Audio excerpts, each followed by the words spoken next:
South Africa doesn't take aid to the extent that other African countries do. Botswana, they're voting with their feet, as Americans like to say. They've chosen not to go to the aid route, and unsurprisingly, they've done better than the countries that have taken aid.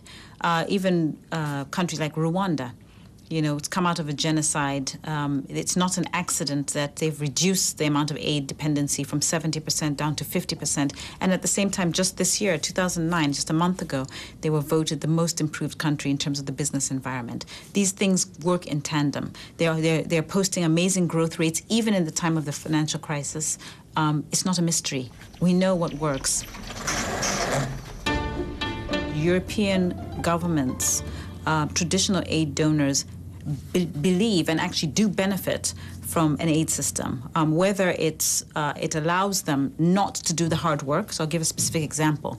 It's cheaper in a way to write a check for aid to Africa and win votes from your liberal voters than to open your markets to agriculture produce from Africa.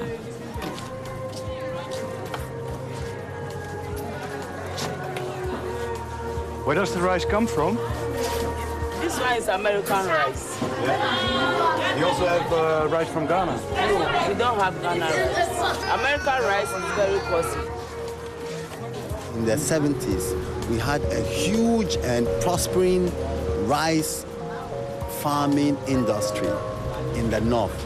And at that time, it provided a lot of employment, good wages. Now, through partially a policy of neglect, but also a policy of liberalization, which allowed American, how they subsidize rice importation into the country, rice farming has collapsed in the north now. And when you go there, there's just abject poverty.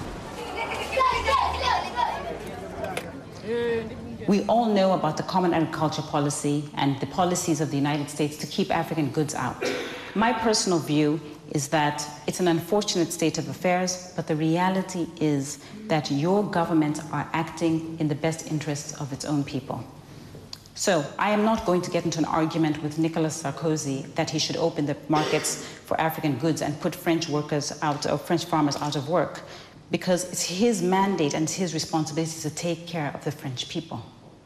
What I will say to African governments is the good news is that there is demand for African products elsewhere.